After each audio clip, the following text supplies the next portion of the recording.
আলেমরা যেন কখনো এক জায়গায় হতে না পারে, এজন্য সবসময় খালি গুতাগুতি নিয়ে ব্যস্ত। আমি আপনাদের সামনে আজকে একটি গুরুত্বপূর্ণ হাদিসের তিনটি কথা একটু আপনাদেরকে বলবো ইনশাআল্লাহ। হাদিসটি সংকলিত হয়েছে সহিহ আত-তারগিব ওয়াত তাহরিব, সহিহ খুজাইমা থেকেও। হাদিসটির বর্ণনাকারী হলো আমর ইবনে আউফ রাদিয়াল্লাহু তাআলা। তিনি বলেন, আমি নবী করিম সাল্লাল্লাহু আলাইহি ওয়াসাল্লাম থেকে বলতে শুনেছি, নবী করিম সাল্লাল্লাহু আলাইহি সাল্লাম বলেছেন, আমি আমার উম্মতের তিনটি বিষয়ে অধিক শঙ্কিত। আমি আমার উম্মতের তিনটি বিষয়ে অধিক শঙ্কিত। সে তিনটি কি? এক নাম্বার হলো আলেমের পদস্খলন, দুই নাম্বার প্রবৃত্তির দাসত্ব, আর তিন নাম্বার জালেমের শাসন। তাহলে সবাই বলেন তো দেখি, আল্লাহ রাসূল সাল্লাল্লাহু আলাইহি সাল্লাম কয়টা বিষয়ে শঙ্কিত? তিনটি। এক নাম্বার আলেমদের পদস্খলন, দুই নাম্বার হলো প্রবৃত্তির দাসত্ব, আর তিন নাম্বার হলো জালেমের শাসন। এগুলো কি চলতেছে না আসবে? এগুলো চলছে। আমি এই হাদিসটি পড়ার পরে, হাদিসটি একটি মাসিক পত্রিকা, গবেষণাধর্মী পত্রিকা, মাসিক পৃথিবী, এই পত্রিকায় হাদিসটি নিয়ে এসেছে। আমি কয়েকদিন ধরে চিন্তা করলাম যে হাদিসটি প্রথমেই নিয়ে এসেছে আলেমদের পদস্খলন। বিষয়টা কি?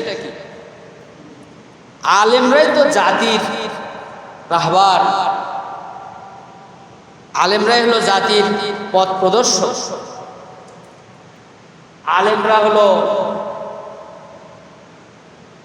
জাতিকে জাহান্নামের পথ থেকে ধরে ধরে জান্নাতের পথ দেখাবে, এটাই আলেমদের কাজ। তো আলেমদেরও পদস্খলন হবে। তো আমি কয়েকদিন ধরে পড়াশোনা করে আমি যতটুকু জানতে পেরেছি বই পুস্তক থেকে, যে আলেমদের আসলে এত মর্যাদা হওয়ার পরেও আলেমদের পদস্খলন কেন হবে, তার যতগুলো কারণ আছে। তার প্রথম কারণ হলো যে আলেমেরা, কিছু আলেম, সবাই না, সকল আলেমের তো পদস্খলন হবে না, কিছু তো ভালো থাকবে। অধিকাংশ আলেমরা হলো তারা অনৈক্য সৃষ্টি করাতে ব্যস্ত, সবসময় খালি বিতর্ক। আলেমরা যেন কখনো এক জায়গায় হতে না পারে,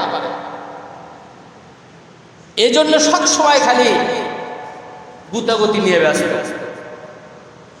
এটা আলেমদের পদস্খলনের একটা কারণ। অথচ আল্লাহ রাব্বুল আলামিন বলছেন, ওয়াতাসিমু বিহাবলিল্লাহি জামিআন ওয়া লা তাফাররাকু, তোমরা আল্লাহর রজ্জুকে শক্তভাবে, মজবুতভাবে আঁকড়ে ধরো এবং পরস্পর মত পার্থক্য সৃষ্টি করো না, তাফাররুক হয়ে যেও না, মতনৈক্য সৃষ্টি করে দূরে সরে যেও না। তার মানে আল্লাহ ঐক্যবদ্ধ হওয়াকে পছন্দ করেন, আর মতপার্থক্য সৃষ্টি করার ক্ষেত্রে তিনি পছন্দ করেন না। দিনের কিছু বিষয়ে একমত কিয়ামত পর্যন্ত হবে না। আমি যতটুকু পড়াশোনা করে জানতে পেরেছি, কারণ আমি তো বেকার ছাত্র, একটা মাসালা নিয়ে গবেষণা শুরু হয়েছে। অমুক এই বলছেন দলিল এই, অমুক এই কথা বলছেন দলিল এই। 4 প্রকারের দলিল ওনারা ভালো বলছেন। প্রথম নাম্বার কোরআনের দলিল, হাদিসের দলিল, তারপরে হলো আকলি দলিল, তার নিজের গবেষণালব্ধ জ্ঞানের দলিল, আর একটা হলো যুক্তি, বিজ্ঞানসম্মত বাস্তবসম্মত যুক্তি। এইভাবে একটা মাসালার শেষে এসে যখন ফিনিশিং হয়নি, তখন কি লিখছে জানেন? আরবিতে বলা হয়েছে আল্লাহু আ'লামু বিমুরাদি। যে বিষয় নিয়ে এতক্ষণ আমরা গবেষণা করলাম, এই বিষয়ে আল্লাহই ভালো। তার মীমাংসা হবে কি হবে পর্যন্ত কোনোদিন সম্ভব আছে? কোনো দিনই সম্ভব নয়। মত পার্থক্য হতে হতে টুপি, দাড়ি, জুব্বা সবটাতে ভাগ করছে, এমনকি মসজিদও ভাগ হয়ে গেছে। ঠিক না? মসজিদে এখন ভাগ। আলেমদের এটা একটা পদস্খলনের কারণ। 2 নম্বর কারণ হলো কিছু আলেম যারা দুনিয়াদার, সত্য মিথ্যা সবই বুঝে,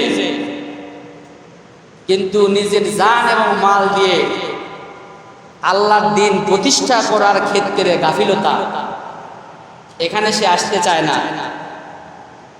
এখানে আসলে যে রিস্ক আছে, ঝুঁকি আছে, প্রাণ নাশের হুমকি আছে, জেল খাটার ভয় আছে, ফাঁসিতে ঝুলার সম্ভাবনা আছে।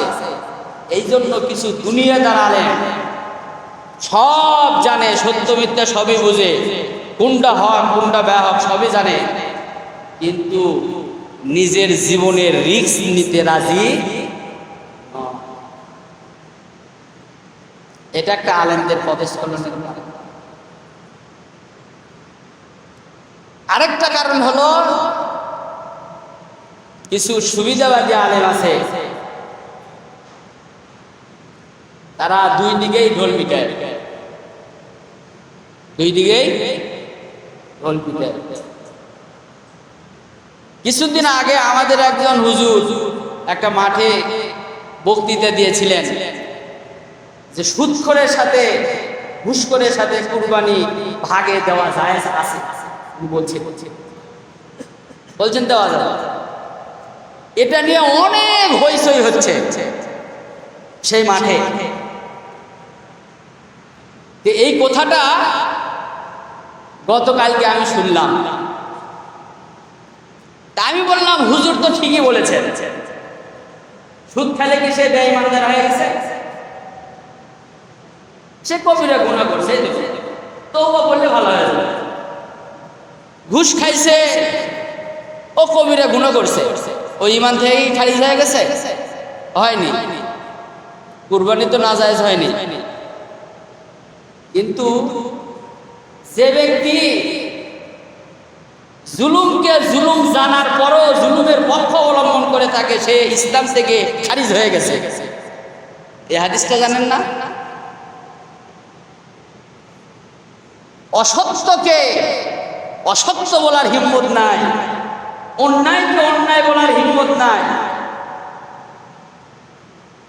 সব কিছু অন্যায় চোখ দিয়ে দেখতেছে, তারপরও অন্যায়ের পক্ষই অবলম্বন করে আছে। রাসূলুল্লাহর বক্তব্য হলো ইসলাম থেকে বের হয়ে গেছে। আরে সুদখোরের সাথে তো কুরবানি দেওয়া যায়, তার চাইতে তো বড় না যায়। কি কথা বুঝেন নাই? এটা কয়টা করে আলেমরা, কিছু আলেম এখন সুবিধাবাদী ফতুয়া ঘুরায় ফিরায়া যাকে সন্তুষ্ট রাখলে বড় বড় উপঢৌকন পাওয়া যাবে,